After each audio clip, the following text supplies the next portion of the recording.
خون کا بدلہ، حمزہ کی داستان۔ آندھی رات۔ صدیوں پہلے شمالی پہاڑوں کے دامن میں ایک چھوٹا سا گاؤں آباد تھا۔ یہاں لوگ سادہ زندگی گزارتے، کھیتی باڑی کرتے اور اپنے جانور پالتے۔ ان کی خوشی کا مرکز ان کا سردار شیخ عمر تھا، جس کا بڑا بیٹا حمزہ بہادری، شجاعت اور نرمی میں سب سے آگے تھا۔ لیکن ایک رات وہ سکون ٹوٹ گیا۔ جب مرد شکار کے لیے گئے ہوئے تھے، دشمن قبیلے کے خون خوار جنگجو گھوڑوں پر سوار ہو کر گاؤں پر ٹوٹ پڑے۔ گھروں کو آگ لگا دی گئی، عورتوں اور بچوں کی چیخیں پہاڑوں میں گونج اٹھیں، تلواروں کی چمک اندھیرے کو چیرتی رہی۔ حمزہ کا چھوٹا بھائی معصوم یوسف اور اس کا باپ دشمن کے تیروں کا شکار ہو گئے۔ جب حمزہ واپس آیا تو اس نے گاؤں کو جلتا ہوا اور اپنے عزیزوں کو خون میں لت پت پایا۔ اس رات اس نے اپنی ماں کے قدموں میں بیٹھ کر قسم کھائی، جب تک آخری سانس ہے میں یہ خون کا بدلہ ضرور لوں گا۔ پہاڑوں میں صبر اور تیاری۔ بدلے کی آگ حمزہ کے دل میں جلتی رہی، مگر اس نے جلد بازی نہیں کی۔ وہ جانتا تھا کہ صرف غصہ جنگ نہیں جیت سکتا۔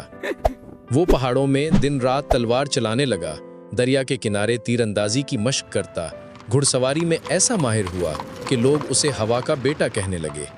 وقت کے ساتھ ساتھ اس نے اپنے جیسے یتیم نوجوانوں کو اکٹھا کیا، انہیں ہمت دی، تربیت دی اور قبیلے کی نئی فوج تیار کی۔ دشمن قبیلہ جو اپنی طاقت پر غرور کرتا تھا، یہ سمجھ رہا تھا کہ گاؤں ہمیشہ کے لیے مٹ گیا، مگر انہیں خبر نہ تھی کہ مٹی کے نیچے ایک چنگاری چھپی ہے جو ایک دن بھڑک کر شعلہ بنے گی۔ بدلے کا منصوبہ۔ سالوں کی مشقت کے بعد حمزہ تیار تھا۔ اس نے قریبی قبائل سے اتحاد کیا، خفیہ راستوں اور قلعوں کا جائزہ لیا، ہر کمزوری نوٹ کی، ہر موقع پر نظر رکھی۔ آخرکار ایک دن جب دشمن قبیلہ اپنے سردار کی فتح کا جشن منا رہا تھا، حمزہ نے اپنی فوج کو تیار کر لیا۔ رات کا وقت تھا، چاند بادلوں میں چھپا ہوا، پہاڑوں پر دھند چھائی ہوئی تھی۔ یہی وہ لمحہ تھا جس کا حمزہ برسوں سے انتظار کر رہا تھا۔ بدلے کی رات۔ گھوڑوں کی ٹاپ نے زمین کو ہلا دیا۔ حمزہ اور اس کے ساتھی دشمن کی بستی پر بجلی کی طرح ٹوٹ پڑے۔ پہلا وار خود حمزہ نے کیا۔ اس نے اپنی تلوار اس سردار پر چلائی جس نے اس کے بھائی یوسف کو قتل کیا تھا۔ ایک ہی وار میں اس کا غرور خاک میں مل گیا۔ جنگ کی آگ ہر طرف پھیل گئی، تلواروں کی جھنکار، تیر اندازوں کی برسات اور دشمن کی چیخیں فضا میں گونجتی رہیں۔ حمزہ کے ساتھی ایک ایک کر کے دشمن کو نیست و نابود کرتے گئے۔ انصاف کا لمحہ۔ جب لڑائی ختم ہوئی تو دشمن کا کوئی بڑا شخص باقی نہ بچا۔ حمزہ نے زندہ بچ جانے والوں کو قیدی بنایا، مگر عورتوں اور بچوں کو نقصان نہ پہنچایا۔ اس نے کہا، میں وحشی نہیں ہوں، میں انصاف لینے آیا ہوں۔ لوگ حیران تھے کہ جس کا پورا قبیلہ تباہ ہوا، وہ دشمن کے معصوم بچوں کو بخش رہا ہے۔ یہ وہ فرق تھا جو انتقام اور انصاف میں ہے۔